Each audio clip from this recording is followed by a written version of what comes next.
Huwag mong ikahiya ang kamay mong ugatin, kahit pa nga puro kalyo o kaya'y pasmado.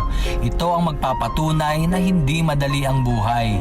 Ang hirap na ating pinagdaanan, makikita yan sa ating mga kamay. Hindi balin ang puro kalyo, kahit pa nga pasmado.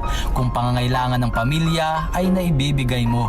Aanhin mo naman ang kamay na kutis porselana kung wala ka namang maihain na pagkain sa mesa.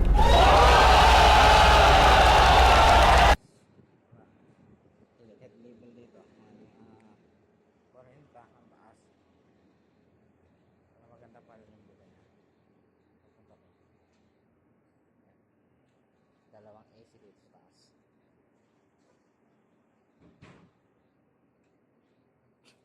Ito yung ating nilelocate ng nakaraan.